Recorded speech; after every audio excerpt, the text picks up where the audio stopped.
তখন আরবে 8,500 পাহাড় ছিল। কয় হাজার?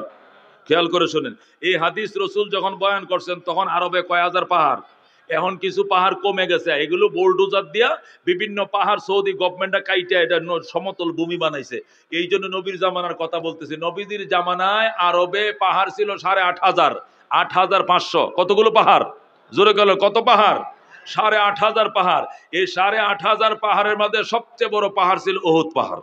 আরব দেশে, আমাদের দেশে তো নেপাল পাহাড় আছেই, ওইটা না, আরবের 8,500 পাহাড়ের মধ্যে সবচেয়ে বড় পাহাড় কি? উহুদ পাহাড়। নবীজি যে কোনো বড় আমল, যে কোনো আমলের সওয়াব বেশি বোঝানোর জন্য উহুদ পাহাড় দিয়ে তুলনা করেছেন। কতক্ষণ ঠিক কিনা? এখানেও তিনি এটাই বলছেন, লাউ আনফাকা আহাদুকুম মিসলা উহুদিন যাহাবা, তোমাদের কেউ যদি উহুদ পাহাড় বরাবর স্বর্ণ দান করে, মানে উহুদ পাহাড় মানে কি 14.5 কিলোমিটার লম্বা। যেরকম আল্লাহু আকবার। মদিনা শরীফের উত্তরে উহুদ পাহাড়, যারা গেছেন জানেন, উত্তরেও উহুদ, পশ্চিমেও উহুদ, পূর্বেও উহুদ, শুধু দক্ষিণ পাশটা খালি। কিলোমিটারের 14.5 কিলোমিটার লম্বা পাহাড়টা। যেরকম আল্লাহু আকবার। এই 14.5 কিলোমিটার পাহাড়টা যদি তোমার হয়, আর এই পুরা পাহাড়টা যদি স্বর্ণ হয়, আর সবটা স্বর্ণ তুমি আল্লাহর পথে দান করো, আর সাহাবী যদি 1 মুঠ স্বর্ণ দান করে, অথবা আধা মুঠ, অথবা 1 সের স্বর্ণ দান করে, অথবা আধা সের স্বর্ণ দান করে, আর তুমি 14.5 কিলোমিটার লম্বা পাহাড় বরাবর স্বর্ণ দান করো, তুমি তার অর্ধেকের সওয়াব পাইতা না। যেরকম আল্লাহু আকবার। এবার চিন্তা করে দেখো মুসলমান, সাহাবায়ে কেরামের ঈমানের কি অবস্থা, তাদের ঈমান কত উঁচু ছিল, কত উঁচু ছিল। একটু আন্দাজ করে দেখো, দুনিয়ার সমস্ত উলামায়ে কেরাম একমত যে তামাম দুনিয়ার সমস্ত ওলিয়া উলিয়াদেরকে যদি এক পাল্লায় রাখা হয়, আর সাহাবায়ে কেরাম যুদ্ধের ময়দানে যে গোঁড়া ব্যবহার করেছেন, এই গোঁড়ার পায়ের তলে যে বালি লাগছে, এই বালির একটা কণা যদি এক পাল্লায় রাখো, আর আব্দুল কাদের জিলানী, মঈনুদ্দিন চিশতি, উসমানে হারুনি, বাইজিদ বুস্তামি, জুন্নুন মিসরি, রাবিয়া বসরি, হাসান বসরি, সমস্ত ওলিয়া আউলিয়া গোস কুতুবদেরকে এক পাল্লায় রাখো, আর সাহাবীরা যে যুদ্ধের মধ্যে গোঁড়া ইউজ করেছে, গোঁড়ার পায়ের তলের বালির কণা এক পাল্লায় রাখো, তাদের গোঁড়ার পায়ের তলার বালি কণার ওজন আল্লাহর দরবারে বেশি হবে, বেশি হবে, বেশি হবে। যেরকম আল্লাহু আকবার। তাকে বলে সাহাবায়ে কেরাম। এদের ব্যাপারে কথা বলতে সাবধান। কি করছো জীবনে, কয়টা আমল করছো জীবনে মিয়া, সাহাবায়ে কেরাম সম্পর্কে কথা বলতে অত্যন্ত সাবধান। রাহমাতুল লিল আলামিন সাল্লাল্লাহু আলাইহি ওয়াসাল্লামের উম্মত শোনো, খেয়াল করে শোনো সাহাবায়ে কেরাম, আল্লাহ রাব্বুল আলামিন সাহাবায়ে কেরাম সম্পর্কে যে আয়াতগুলো বলছেন, আমি একটার পর একটা যদি বলি রাত 2টা পর্যন্ত বলতে পারবো, হাদিসগুলো বলতে পারবো, ফজর পর্যন্ত বলতে পারবো। সাহাবায়ে কেরামের প্রশংসার আয়াত এবং হাদিস ফুরাবে না। কথা ঠিক কিনা? আল্লাহ রাব্বুল আলামিন পরিষ্কার বলেছেন, আস-সাবিকুন আস-সাবিকুন উলাইকাল মুকাররাবুন ফি জান্নাতিন নাঈম। আল্লাহ বলেন, আস-সাবিকুন আস-সাবিকুন, অগ্রবর্তীরা তো অগ্রবর্তী থাকবে। যেরকম আল্লাহু আকবার। আস-সাবিকুন আস-সাবিকুন অর্থ কি? অগ্রবর্তীরা অগ্রবর্তী থাকবে। অগ্রবর্তী মানে যারা ঈমান আনছে আগে, জান্নাতেও যাবে আগে। যেরকম আল্লাহু আকবার।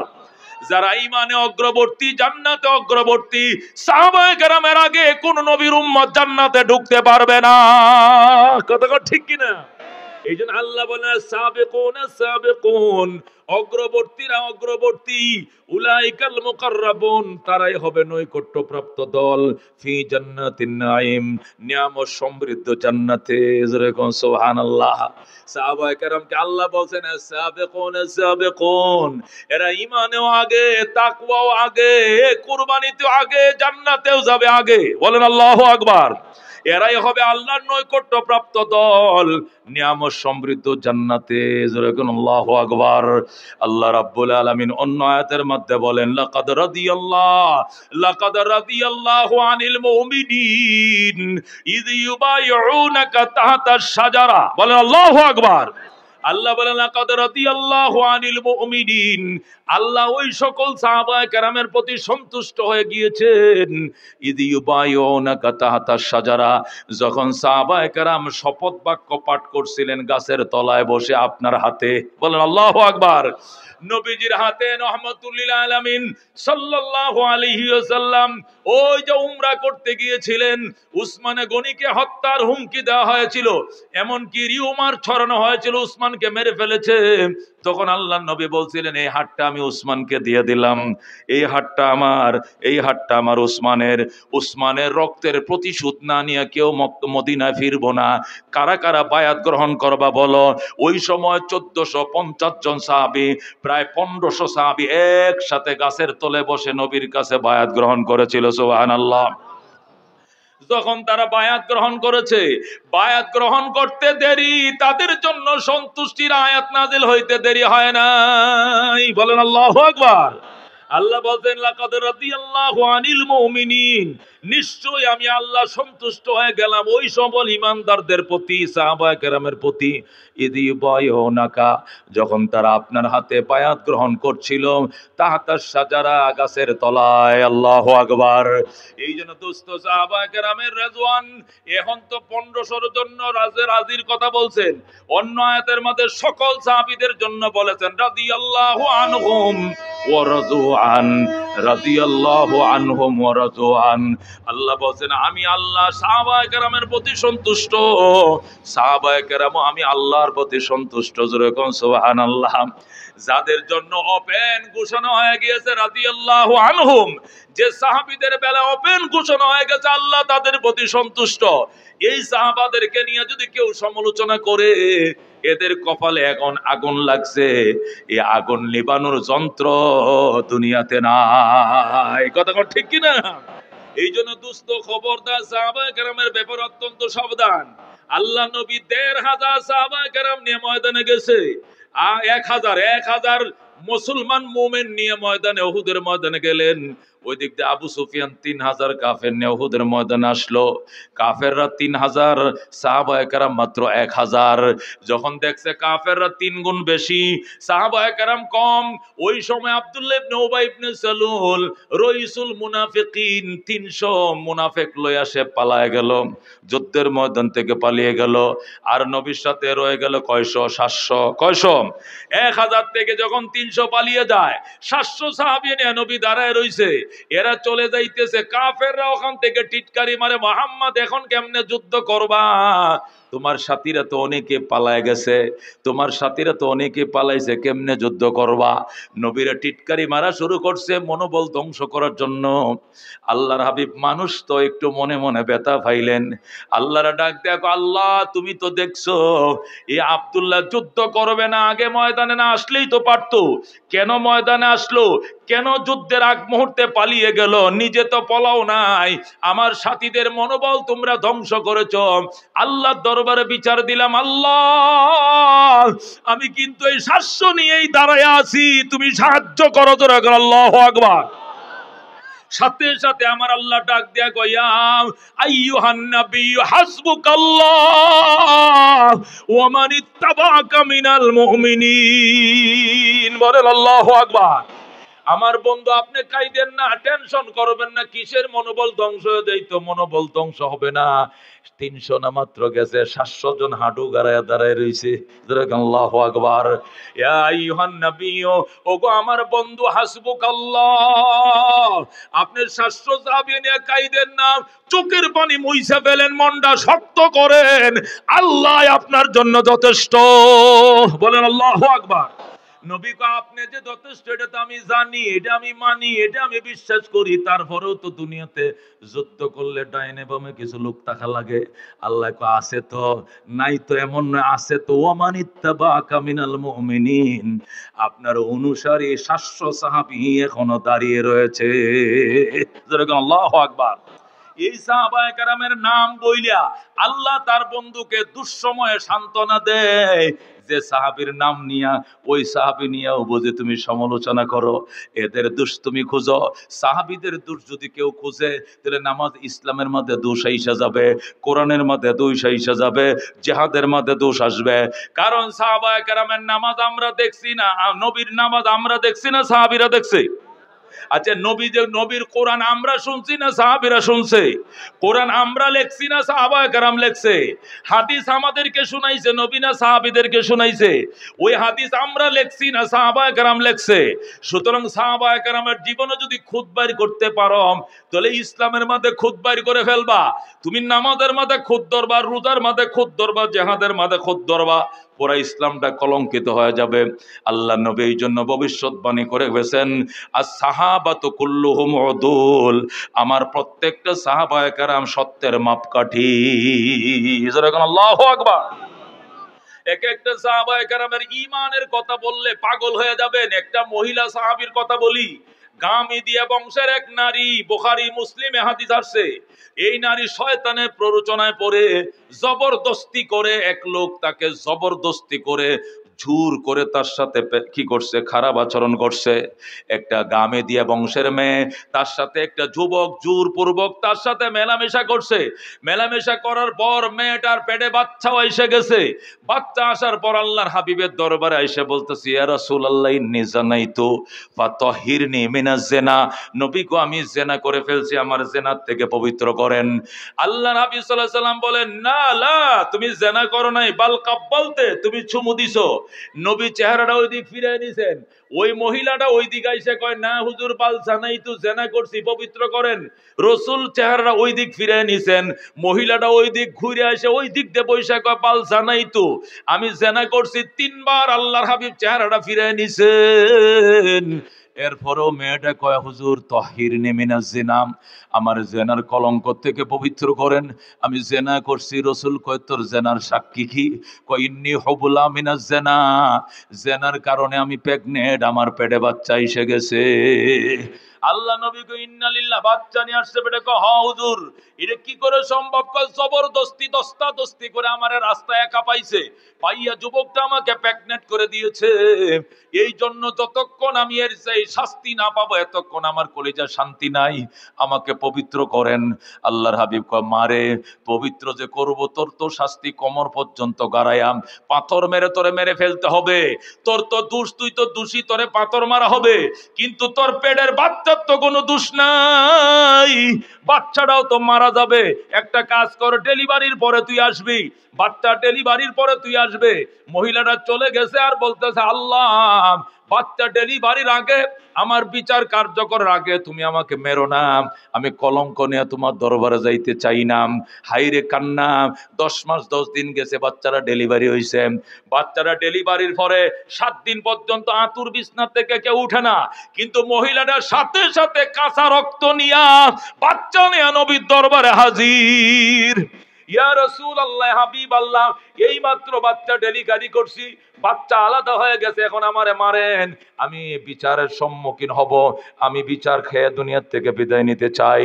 আল্লাহ নবী বলছেন, শোনো মা, এই বাচ্চাটা তোমার কাছে দুধ পায়, তোমার দুধের উপরে বাচ্চাটার রিজিক, 2.5 বছর পর্যন্ত সে দুধ পান করবে, দুধ চুরানোর পরে তুমি আসবা, এর পরে বিচার করা হবে। আজকে তোমাকে যদি পাথর মেরে মেরে ফেলি, তোমার বাচ্চাটা অনাহারে মারা যাবে, এই বাচ্চা অন্য মায়ের দুধ খাইতে চাইবে না, তখন কি হবে? এই জন্য বিচার পরে, আগে বাচ্চার হক, বন্দার হক আগে। আল্লাহু আকবার। ও দুস্থ মহিলাটা বাচ্চাটা কোলে নিয়ে যাইতেছে, কাঁদতেছে, আল্লাহ, আমি 30 মাস বাঁচবো নি, আমি এতদিন বাঁচবো নি, আমি কলঙ্ক নিয়ে কবরে যাই, আমি কেমনে সহ্য করবো এই শাস্তি? কাঁদতেছে। 6 মাস পরে মহিলা আবার আইছে, রাসূল গো, আমারে পবিত্র করেন জেনা থেকে। কয়, একবার 3 বছর হইছে নি? 30 মাস হইছে নি? কয় না। কয় মাস হইছে? মাত্র 6 মাস। 6 মাস পরে তুই আইলে বাচ্চাটা ফালবে কে? দেখেন হুজুর, আমার বাচ্চার হাতে রুটি, সে রুটি খাওয়া শিখে ফেলাইছে। কিসরা মিনাল খুবজে ওয়া ফি ইয়াদিহি কিসরা মিনাল খুবজ, বাচ্চার হাতে রুটির সিরা টুকরা ছিল।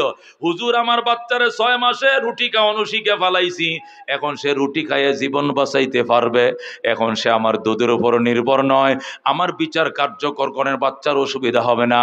নবী ডাক দেয়া কয়, মা, বাচ্চা না দুধের পরিবর্তে রুটি খাওয়া শিখছে, কিন্তু বাচ্চা তো মায়ের আদর পাবে না, তুমি মারা গেলে তার আদর করবে কে? ডান কোলে প্রস্রাব করলে বাম কোলে নেয়, বাম কোলে প্রস্রাব করলে বুকে জড়ায় ধরে। মা তো নিজের সন্তানকে কোনোদিন মাটিতে ফেলে দেয় নাই, মায়ের মতো করে অন্য কোনো মহিলাই বাচ্চাকে লালন পালন করবে না। যা বাচ্চা বড় না হইলে বিচার কার্যকর করা হবে না। আল্লাহ নবী বহু চেষ্টা করছে বিচার থেকে তারে বারণ করার জন্য। এই মহিলাটা কাঁদতে শুরু করছে, আপনারা কারা গো? আমার বাচ্চাটা এমন কেউ আছেন, একটু পাইলে দিবেন, যদি কেউ পালতে চান, যারা নিঃসন্তান আছেন, এমন কেউ থাকলে আমার বাচ্চাটারা নিয়ে নেন, আপনার সন্তানের বাবা হয়েন, আমাকে মুক্তি দেন। জোরে কান আল্লাহু আকবার। এক আনসারী মহিলা দাঁড়ায় কই, ইয়া রাসূলুল্লাহ, হাবিবাল্লাহ, ঠিক আছে, সে যেতে তুই পাগল হইছে বিচারের সম্মুখীন হওয়ার জন্য, তার বাচ্চাটা আমি ফাইলে দিব। আল্লাহু আকবার। এর বাচ্চা আমার দেন, আমার কোনো সন্তান নাই। ওই আনসারী মহিলা বাচ্চাটা জিম্মায় নিছে। নেওয়ার পর আল্লাহর নবী মহিলারে নিয়ে মাঠে গেছে। মাঠে যেখানে বিচার কার্যকর করে নির্ধারিত জায়গা আছে, ওই সেখানে বিচারের জায়গা নিয়া কোমর পর্যন্ত মেয়েটাকে গাড়াইছে, গাড়ায় মাটি দিয়ে আটকাইছে, আটকায় দুটো হাত পিছনে নিয়ে বাঁধছে, মাথার মাঝে কালো ক্যাপ পরাইছে। ক্যাপ পরানোর পরে এবার সাহাবায়ে কেরামকে জমা করছে। চারপাশে সাহাবায়ে কেরাম পাথর নিয়ে দাঁড়াইছে, পাথর মারা শুরু করছে। মহিলাটার একটু অভিযোগ নাই, শুধু একটাই অভিযোগ, তাড়াতাড়ি মারেন গো, জোরে মারেন গো, আমার জীবন নাশ করে ফেলেন, আমি কলঙ্ক থেকে আল্লাহর দরবারে মুক্তি চাই। আল্লাহু আকবার। ও দুস্থ সাহাবায়ে কেরামের ঈমান, ও দুস্থ এদের জুতার পায়ের তলার বালি আর তোমার সারা জীবনের তাহাজ্জুদ জীবনেও সমান হবে না। কার সমালোচনা করছ রে কপাল ভরা? সিনুসনি সাহাবায়ে কেরাম। আল্লাহ নবীর সাহাবীরা পাথর মারতেছে, বুকের মধ্যে পাথর মারে, ফিডের মধ্যে মারে। মানুষ তো ফিরাইতে চায়, এই মহিলা ফিরাইতে চায় না। আল্লাহ দরবারে ফরিয়াদ করে, আল্লাহ আমার জীবনটা নিয়ে নাও, আমাকে পবিত্র করে আমারে জান্নাতের মালিক বানাও। যারা বলে আল্লাহু আকবার। পাথর মারতেছে, পাথরের সহ্য করতেছে, পাথরের জ্বালাম। হঠাৎ করে খালিদ বিন ওলীদ রাদিয়াল্লাহু তাআলা আনহু আসছে। উনি নতুন মুসলমান হয়েছে মাত্র। এক হুজুর, এটা কি ইসলামের বিচার? কয় এটা ইসলামের বিচার। পাথর মেরে সঙ্গে সার করা লাগে, এটা ইসলামের বিচার। পাথর মারলে সওয়াব আছে নাকি? অবশ্যই সওয়াব আছে। তাহলে আমিও একটা মারি। খালিদ বিন ওলীদ শক্তিশালী মানুষ ছিলেন, বীর বাহাদুর ছিলেন। এত বড় পাথর একটা লইছে, লইয়া নবীর থেকে অনুমতি নিয়ে ঠাস করে মাথার মধ্যে মারছে রে বাজান। যেই মাত্র মাথার মধ্যে পাথরটা মারছে, ঠাস করে কল্লাটা দুই টুকরা হয়ে যায়, আর রক্ত শীষ বেঁধে রক্ত ছুটছে রে। এই রক্ত যে খালিদ বিন ওলীদের গায়ের মধ্যে পড়ে গেছে। আল্লাহু আকবার। হযরতে খালিদ বিন ওলীদের গায়ের মধ্যে, মুহাদ্দিসিন নামার পিছনে সবাই আছে, পড়ান হাদিসটা। খালিদ বিন ওলীদ রাদিয়াল্লাহু তাআলা আনহুর গায়ে যখন ওই মেয়েটার রক্তটা শীষ বেঁধে পড়ছে, শীষ বেঁধে রক্ত বের হয় না, রক্ত পড়ার সাথে খালিদ কইতেছে, সি সি সি সি, একটা নষ্ট মেয়ের রক্ত আমার গায়ে লাগছে, মানে সে অপছন্দ করছে। হযরত খালিদ যখন অপছন্দ করছে, নবী আর চোখের পানি রাখতে পারে না। খালিদ, তুই কি কইছস? খালিদ, তুই কথাটা উঠরু কর। খালিদ, কথাটা উঠরু কর। তুই কি বলছস? কই নষ্ট মেয়ের রক্ত আমার গায়ে লাগছে। আরেকবার বলিস না খালিদ। এই মেয়ে এমন তওবা করছে, এর তওবা যদি মদিনার 70 মাইল এলাকার সকল পাপীদেরকে বন্টন করে দেওয়া হয়, এক নারীর তওবার কারণে এই 70 কিলোমিটার সমস্ত অপরাধীর গুনাহ মাফ করে দেবে আমার আল্লাহ। জোরে কোন আল্লাহু আকবার। এ দুস্থ এরা ছিলেন সাহাবায়ে কেরাম, এরা সম্পূর্ণ নিষ্পাপ। আল্লাহ এদের ভুলভ্রান্তি মাফ করে দিয়েছেন। সাহাবায়ে কেরামও পরস্পরে ঝগড়া হয়েছে, দ্বন্দ্ব হয়েছে, যুদ্ধ হয়েছে, আল্লাহ এগুলো উনাদেরকে মাফ করে দিয়েছেন। কারণ তারা যুদ্ধ করছে নফসানিয়তের জন্য নয়, যুদ্ধ করছে বাসা বাড়ি মাটির জন্য নয়, জমি নিয়ে নয়, যুদ্ধ করছে ইসলামের স্বার্থকে প্রাধান্য দিতে গিয়া। কেউ মনে করছেন এইটা করলে ইসলামের স্বার্থ রক্ষা হবে, আরেকজন ইস্তেহাদ করে বলছেন এইটা আগে করলে স্বার্থ রক্ষা হবে।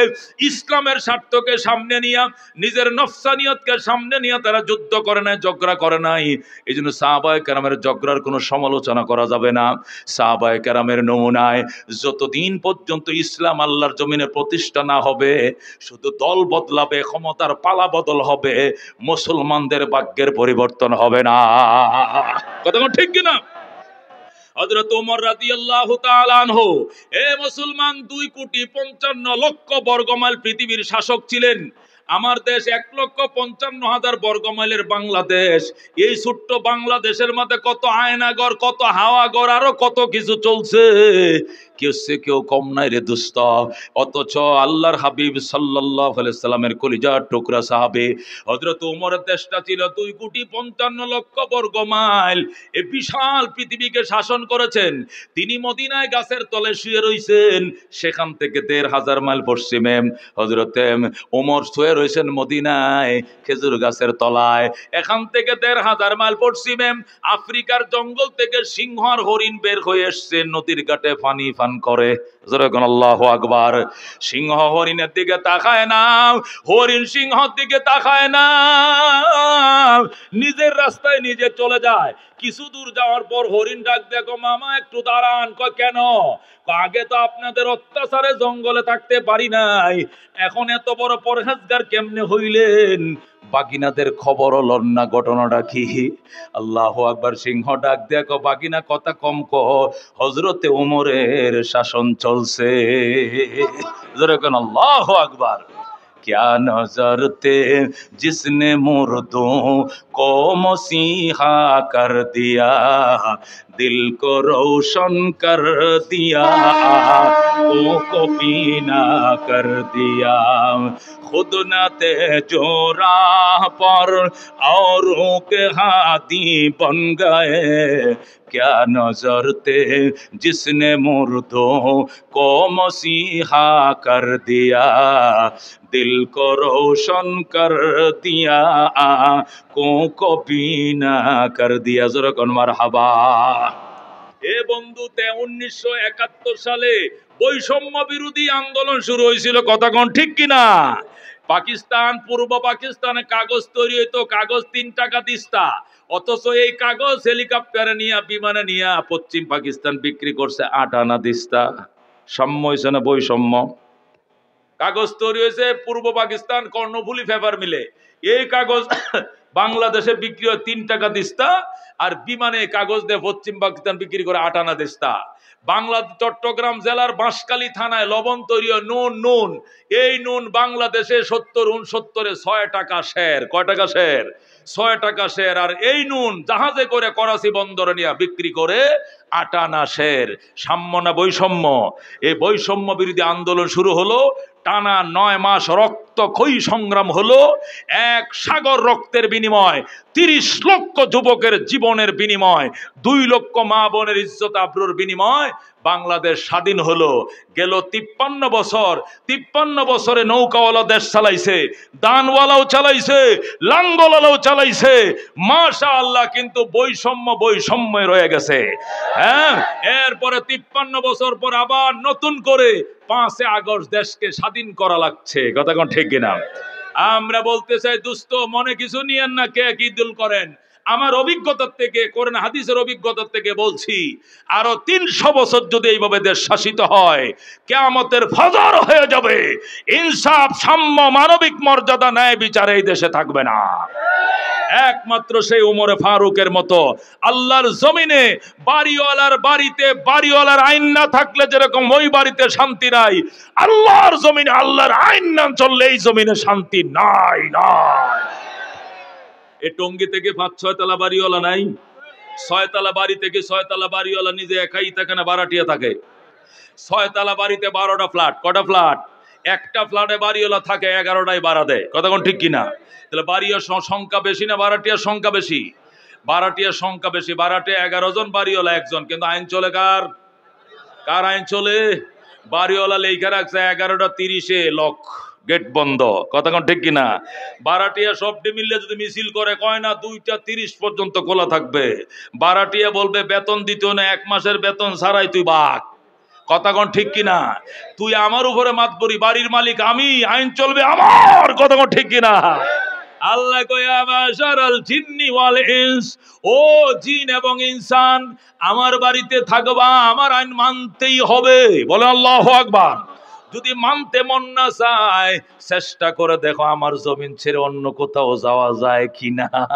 পারবা না, লা তানফুজুনা ইল্লা বিসুলতান। পলানোর জায়গা পাইবা না, যেখানে যাইবা দেখবা সেখানে আমি আল্লাহর রাজত্ব চলছে। কথা কোন ঠিক কিনা? আল্লাহু রাব্বুনা মুহাম্মদ নাবিয়ুনা নাহনু মুতিয়ুহুমা নাহনু কুল্লুনা হিজবুল্লাহ লা নাবু ইল্লাল্লাহ ওয়াতাসিম বিহাবলিল্লাহ মুজাহিদ ফি দীনিল্লাহ আল জিহাদ সাবিলুনা নুকিমু ফি দীনিল্লাহ লা ইলাহা ইল্লাল্লাহ নুকিমু ফি দীনিল্লাহ লা ইলাহা ইল্লাল্লাহ লাইসাল মুলক মুলকু লিজ-জালিম ওয়ালাল মুলকু লিল খায়েন লা নাখাফু আমেরিকা ওয়ালা নাখাফু রাশিয়া ঠিক কি না লা নাখাফু রাশিয়া ওয়ালা নাখাফু আমেরিকা আলাউদ্দিন কসদুনা আল্লাহু রাব্বুনা মুহাম্মদ নবিয়ুনা নাহনু মুতিয়ুহুমা নাহনু কুল্লুনা হিজবুল্লাহ লা নাখাফু ইল্লাল্লাহ ওয়াতাসিম বিহাবলিল্লাহ মুজাহিদ ফি দীনিল্লাহ আল জিহাদ সাবিলুনা নাহনু কুল্লুন যুল ইসলাম কানুনুহু আল কুরআন نحن كل ذو الإسلام قانونه القرآن قال الله في القرآن الملك للرحمن الملك للرحمن نقيم في دين الله لا إله إلا الله نقيم في دين الله لا إله إلا الله ليس الملك للظالم ولا الملك للخائن لا نخاف إسرائيل ولا نخاف ইন্ডিয়া ঠিক না লা নাখাফু আওয়ামী লীগ ওয়ালা নাখাফু বিএমপি আলাউদ্দিন কসদুনা আল্লাহু রাব্বুনা মুহাম্মদ নবিয়ুনা নাহনু মুতিয়ুহুমা নাহনু কুল্লুনা হিজবুল্লাহ লা নাখাফু ইল্লাল্লাহ ওয়াতাসিম বিহাবলিল্লাহ মুজাহিদ ফি দীনিল্লাহ আল জিহাদ সাবিলুনা আল জিহাদ সাবিলুনা নারে তাকবীর নারায়ে তাকবীর আল কোরআনের আলো আল হাদিসের আলো সব মার্কা দেখা শেষ আল কোরআনের বাংলাদেশ সব মার্কা দেখা শেষ সব মার্কা দেখা শেষ নারায়ে তাকবীর মার্কা সবটি দেখছি না আমরা লাঙ্গল দেখছি 2 বার দান দেখছি 2.5 বার নৌকা দেখছি 3.5 বার কতক্ষণ ঠিক কিনা যেই মামু হেই খালু কতক্ষণ ঠিক কিনা কেউ সে মাশাআল্লাহ কেউ কম না একটু বেশ কম তো আছেই কতক্ষণ ঠিক কিনা যে যেমনে বেশ কম করবে কেউ দেশে থেকে জেল কাটছে কেউ দেশ থেকে পলায়া জেলে ঢুকছে কতক্ষণ ঠিক কিনা কেউ বারাবাত খায়া যাইতে পারে না রান্না বড়া ভাত যুবকরা খায় আর ফেসবুকে স্ট্যাটাস দেখো খুব স্বাদ হইছে খুব টেস্ট হইছে কতক্ষণ ঠিক কিনা উলামায়ে কেরামকে রমজানের দিকে সেহরি খাইতে দাও নাই মামুনুল হককে ইফতার খাইতে দাও নাই উলামায়ে কেরাম হাঁটুর উপরে কাপড় উড়ায় নাই তাদের অন্ডকোষে কারেন্টের শর্ট দিয়েছো এই জন্য কিছু তো খেল খোদা দেখাবেই কতক্ষণ ঠিক কিনা ওই আমাদের মা বোন ইজ্জত নষ্ট করেছো গাজায় তোমরা আগুন দিয়ে বোমা দিয়ে ফুরিয়েছো আমার আল্লাহ তোমাদের একবার হাই ক্লাসের অঙ্গরাজ্যকে আগুন দিয়ে কুদরতে আগুন দিয়ে ফুরিয়ে দিয়েছে উস্তাদের মায়ের শেষ রাত্রে কতক্ষণ ঠিক কিনা এই জন্য এগুলোর থেকে আমাদের শিক্ষা নেওয়ার দরকার কতক্ষণ ঠিক কিনা এই স্বাধীনতার পরে আমাদের কোন সরকার বাহাদুর জুলুম করলে দেশেই জেল খাটছে দেশ ছেড়ে কেউ পলায় নাই কিন্তু উলামায়ে কেরামের উপরে নিষ্ঠুর অত্যাচার করার কারণে এমন ভয় তাদের অন্তরে ঢুকছে যে এই তাহন যাইতো না কতক্ষণ ঠিক কিনা আমরা কিন্তু কিছুই কই না কি লেগে গেছো আয়া বড় আসো বিচারের উপযোগ হইলে বিচার হবে না হলে থাকো কতক্ষণ আমরা তো তারাই দেনে আমনেরই চলে গেছেন কতক্ষণ ঠিক কিনা মহতারাম হাজিরিন বলতেছিলাম যতদিন পর্যন্ত সাহাবায়ে কেরামের নমুনায় আল্লাহর জমিনে আল্লাহর দিন কায়েম না করবেন শুধু বদলেই হবে কাম হবে না কতক্ষণ ঠিক কিনা হযরত ওমর রাদিয়াল্লাহু তাআলা আনহু অর্ধেকটা জাহানের বাদশা বলেন অর্ধেকটা জাহানের বাদশা এরপরে জেরুজালেম এখন হাতে নিতে পারতেছে না জেরুজালেমের কর্তৃপক্ষের কাছে চিঠি লিখছে আমি খলিফাতুল মুসলিমিন ওমর বলছি ওমর ইবনুল খাত্তাব বলছে চিঠি পাওয়া মাত্র বাইতুল মুকাদ্দাসের চাবি কাঠি কাগজপত্র সহ ওমরের হাতে পৌঁছায় দাও জোরে আল্লাহু আকবার নতুবা অসুবিধা হবে ওমরের চিঠি পায়া জেরুজালেম কর্তৃপক্ষ লেখছে হযরত আমরা তো খাতা কলম লয়া প্রস্তুত চাবি টাবি নিয়ে প্রস্তুত আপনাকে বুঝায় দেওয়ার জন্য কিন্তু আমাদের দরখাস্ত হলো আপনি যদি একটু কষ্ট করে জেরুজালেম তাশরিফ আনতেন আমরা দেখতাম আপনি কোন আদর্শ দিয়ে দুনিয়াটা জয় করেছেন যেরকম আল্লাহু আকবার আশা মাত্রই আমরা বাইতুল মুকাদ্দাস আপনার হাতে তুলে দেব জেরুজালেমের দায়িত্ব আপনার হাতে তুলে দিব। একটু যুদ্ধ হবে না, বিনা রক্তপাতে, যেরকম মক্কা তুলে দিয়েছে মক্কাবাসী, বিনা রক্তপাতে বাইতুল মুকাদ্দাস আপনার হাতে আমরা তুলে দেব। যেরকম আল্লাহু আকবার। আপনি আসেন, আপনার আদর্শ দেখতাম আমরা বেকুল। ওমর বলে, গোলাম রেডি করো উঠ। উঠ রেডি করছে, গতি বসাইছে, লাগাম লাগাইছে, চাবুক লাগাইছে। হযরত ওমর উটের পিঠে উপরে উঠিয়া বসছে, লাগাম রশি ধরে টানে, গোলামের রশি ধরে টানে। অত্তক জাহানের বাদশা হযরতে খলিফাতুল মুসলিমিন ওমর উটের পিঠে বসছে, গোলাম লাগাম ধরে টানে। 3 মাইল গেছে। কয় মাইল? 3 মাইল। 3 মাইলে 1 মঞ্জিল হয়। কয় মঞ্জিল? 1 মঞ্জিল হওয়ার পর ওমর কয়, গোলাম দাঁড়া। কয় কেন? দাঁড়া বলছি বেটা। নাস্তা করবেন নি? কয় না। নমাজ পড়বেন নি? না। কিতা করবেন? কয় কি করবে? এটা আমি করব, তুই দাঁড়া। গোলাম রে ধমক দিছে, গোলাম থামছে। ওমর লাফ দিয়া নামছে, নাইমে কয় তুই উঠা বস। জোরে আল্লাহু আকবার। গোলাম রে কয় তুই উঠা বস। এখন বাকি 3 মাইল অর্ধেক জাহানের বাদশা লাগাম ধরে টানবে। গোলাম কো আমি পারবো না স্যার, আপনি লাগাম ধরে টানবেন, আমি গোলামের ফুট, গোলাম উটের পিঠে বইসা থাকবে, এটা কি করে সম্ভব? কয় বেটা তোরা যেটা কইছিস এটা কর। ওট কল্লা কাটালাম। ডরে যায় উঠছে, উঠে গো লা ইলাহা ইল্লা আনতা সুবহানাকা ইন্নী কুনতু মিনাজ জালিমিন। ওমরে কই তুই মুসিবতের কালমা পড়ছ কি লাগা? তোর উপরে কোন বিপদ হইছে? কই বিপদ তো আর কিছু না, আসমান ভরে নাকি ঠাডা ভরে ভয় লাগতাছে। কেন? অর্ধেক জাহানের বাদশা লাগাম ধরে টানে, আর আমি গোলামের ফুট, গোলাম উটের উপরে বসে রয়েছে, ঠাডা ভরবো ঠাডা, এই জন্য দোয়া ইউনুস পড়তাছি। ওমর ডাক দেখো, চোপ বেটা, তোর কবরে তুই যাবি, আমার কবরে আমি যাবো। জোরে কর আল্লাহু আকবার। মৌতের জবাবদিহিতার কারণে রে গোলাম, পরকালের জবাবদিহিতা ওমরকে নরম বানাইছে। নতুবা আমি তো লৌহ মানব ছিলাম, আমি ওই মানব যে মানব তরবারি নিয়ে গেছিলাম নবীর মাথা কাটার জন্য। জানোস তো, ইতিহাস পড়ছস আমি কি জিনিস আছিলাম। কিন্তু মৌতের পরের যন্ত্রণায় আমারে মোম বানায় ফেলছে। এ গোলাম, তোর কবরে তুই যাবি, আমার কবরে আমি যাব।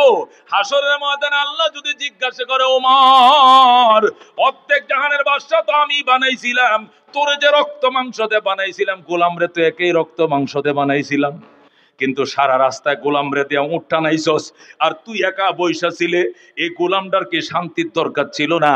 তখন আমি আর কোনো জবাব দিতে পারবো না। দোস্ত, একে বলে মরণের ভয়। কতক্ষণ ঠিক কি না?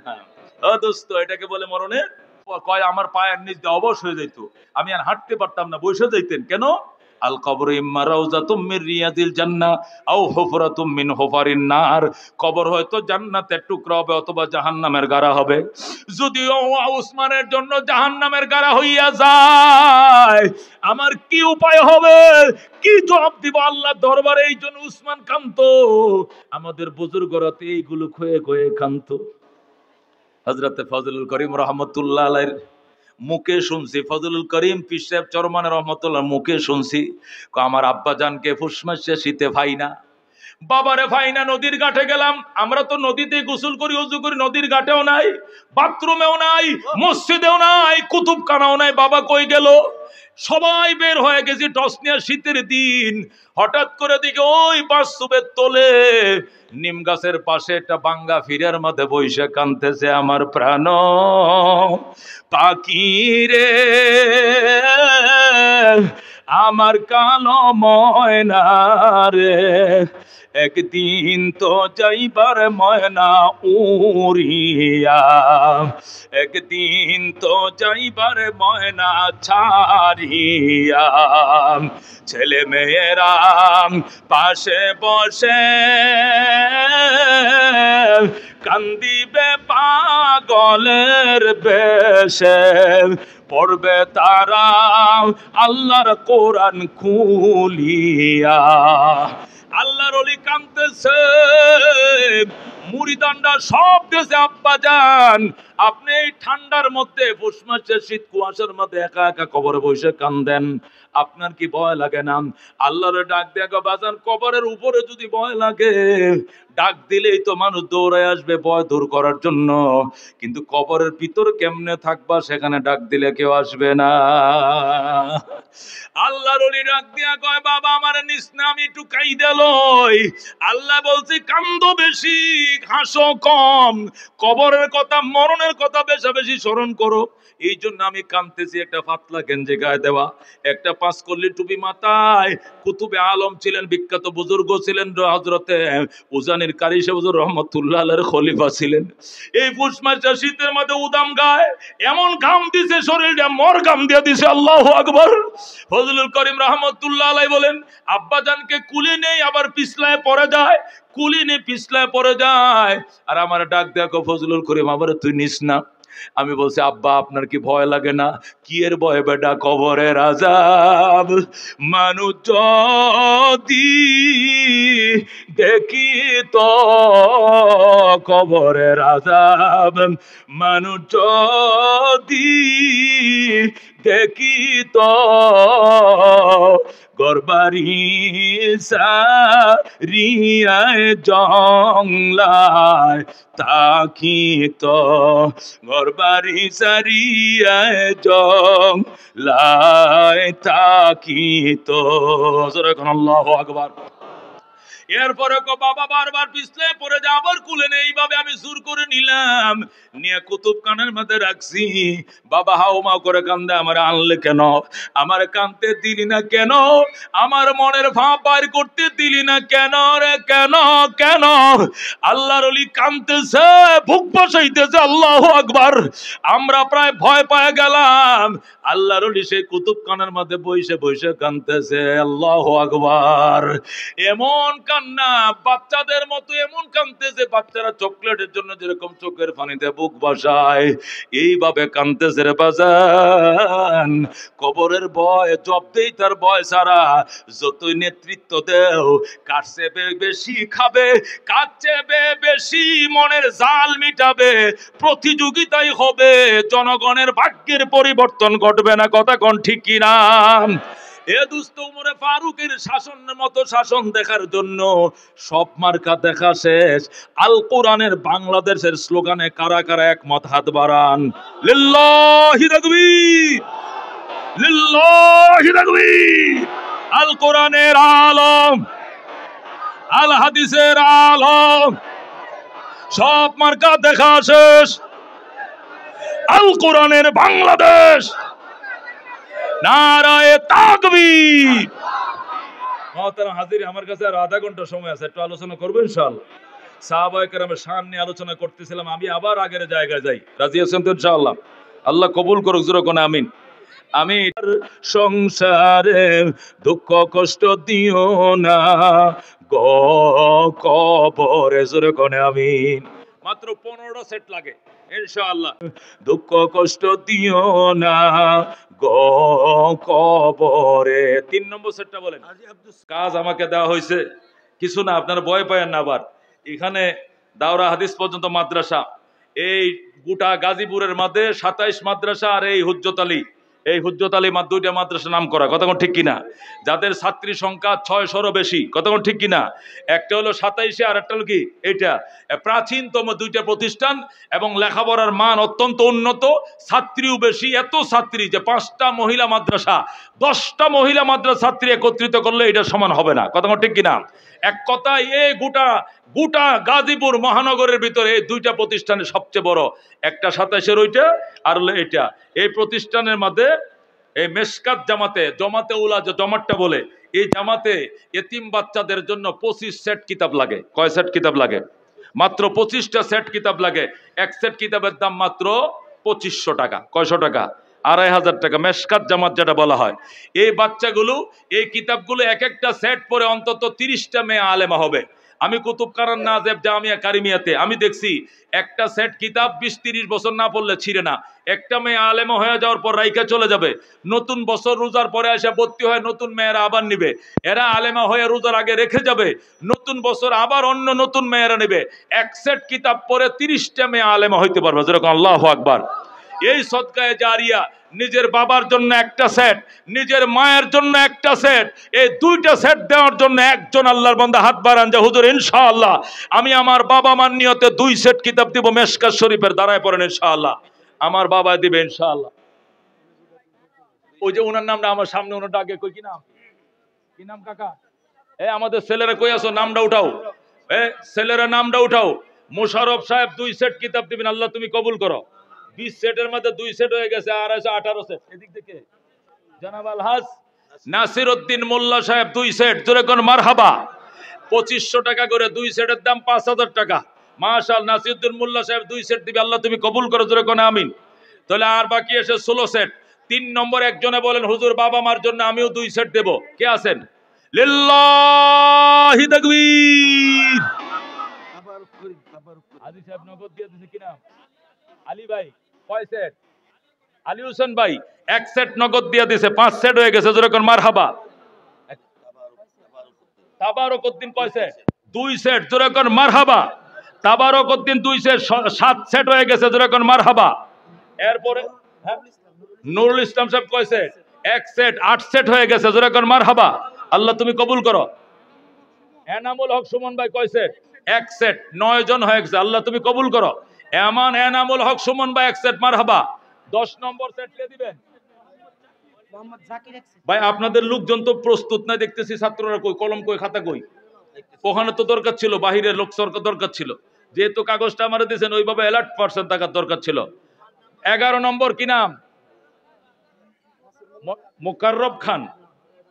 মোকাররম খান সাহেব 11 নম্বর সেটটা দিবে, আল্লাহ তুমি কবুল করো। 2 সেট, লিল্লাহি তাকবীর। 11 12 2 সেট মোকাররম খান, মাশাআল্লাহ। 13 নম্বর সেট 2500 টাকা, নাসির উদ্দিন হাওলাদার 1 সেট, মাশাআল্লাহ। 14 নম্বর কি নাম? এই নাম নাসির, 3 জন হয়ে গেছে নাসির, 1 সেট দিবে, আল্লাহ 14। 15 নম্বর কি নাম? বাইরে আপনারা তো ভুল করছেন, আগে 2-3 জন টিচার দিয়া খাতা কলম দিয়ে মাঝে মাঝে দাঁড় করানো দরকার ছিল। মোবাইল নম্বর ছাড়া যোগাযোগ করবেন কেমনে? নাজমুল হক ভাই 1 সেট, জোরে কর মারহাবা। আল্লাহ কবুল করেন, জোরে করে আমিন। আল্লাহ মঞ্জুর করো। হায়াতে বরকত দাও, সুস্থতে বরকত দাও, ইজ্জতে বরকত। আব্দুল কুদ্দুস খান 1 সেট, 16 সেট হয়ে গেছে, আলহামদুলিল্লাহ। 17 নম্বর সেটটা কে নেবেন? ওই যে আমার আরেক ভাই নিবে, 2500 টাকা। কি নাম?